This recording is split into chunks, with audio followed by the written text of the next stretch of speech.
политех институтун бүтүрүп, курулуш инженери болгон экенсиз. Кандайча кыргыз телевидениясынын босогон сантап калдыңыз?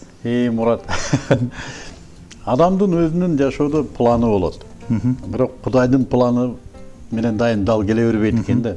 Тагдыр ушундай экен. Жана Бекборбиев деген досум бар. Ошол студент кезинде мына ошол студияга чакырылган экен конок. Анан фонограммасын жаздырабы? Фонограммасында бир гитарист бар. Ал да азыр чоң иштерде иштейт, атын айтпай эле коеюн. Ал анан ошол күнү эртең тасма деген күнү жууганбы булар билбейм. Эртеси турбай калат. Анан Бек келди. Мен да бирде мындай дырыңдатчу. Анан келип сен чыгып берем фонограмма деди.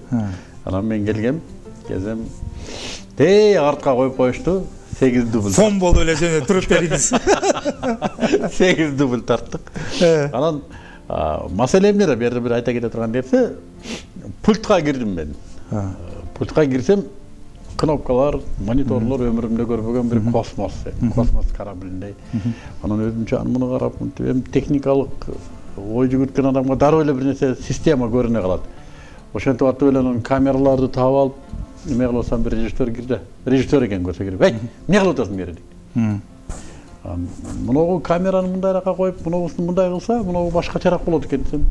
Сен эмне телевидениеде иштедиңби дейт. Жок, бар жок деп айдап чыкты.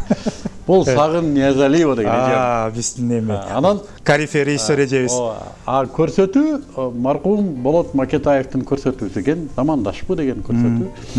Анан ошол кезде Жаштар редакциясынын төрайымы, башкы редактор биздин урматтуу эжекебиз Байма Жапаровна Сутенова. 89-жылдар болса керек, бул 89. Ооба, 5 февраль. Муну үчүн Борбиев экөөбүз окуудан айдалып кетет жаздаганбыз да. Кетип атып митинг болуп аткан экен.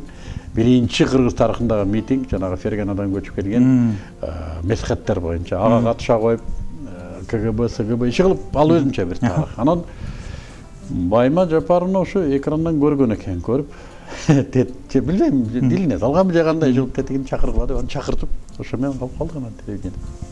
Сиз ошондо келгенде эле алып баруучулукту баштадыңызбы? Эмне жумушту? Байма Жапарованын бир лабораториясы бар эле, устаканасы бар болчу. Пресс бар деген. Ооба, түз эфирде чыкчу. Ооба, мына Норуз деген кафеде Тыныстанова көчөсү, азыр Москва Тыныстанова көчөлөрүнүн кесилишинде Кыргызстан сүрөтчүлөр кошунунун чайханасы болчу да, мындай айтканда. Ошол жерде Байма Жапаровна ушундай эле болгон бөлмөдө түз эфирде жумасына дүйшөмбү күн жаштардын күнү менимче 3 саат же 2 саат эфир берчү. Ошого мени студенттер менен иштеш боюнча чакырган, штаттан тышкары. Негир деп коебуз, негир болуп. Анан башында бир 2 мүнөттүк, 3 мүнөттүк сюжеттерге тапшырма берет. Студенттерди чакырып келем, анан мага бир эки сүйлөмдөн турган сөзгө уруксат берет.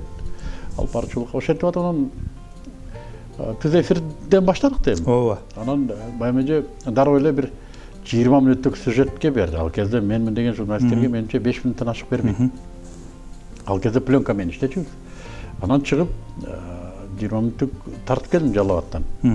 Раматлык атам деле тартып келди. Атам иштегенде. Эми уул бала эмне кылат? Биринчи атасын тартат экен. Тема эмне эле?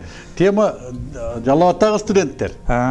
Анда студенттер менен атаңыздын байланышы кандай? Атам мугалим. Байланыш бар экен. Өзүм атамды тарттым. Аз келгенде атамды дагы студияга чакырып келдим бияка. Байма эжем мен сындырбайын дедиби, билбедим.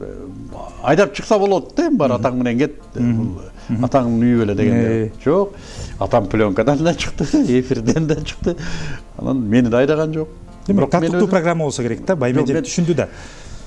Мен өмүрүмдө 2 сабак алган чоң сабактардын бири ушу болду. Бул телевидение сенин тайнеңдики эмес, элдики.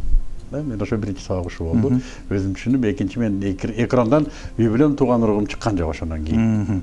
Мактабек байке, мынакей, сиз анда мындай олуттуу социалдык программалар менен баштаган экенсиз да, ал жакта студенттик ойгонуу башталган. Жанагы эмнеге стипендиябыз аз? Эмнеге жатаканада тарбиячы мындай дейт? Эмнеге студсоветтер эмне иш кылат деген студенттер бул потенциалдык революциялык катмар.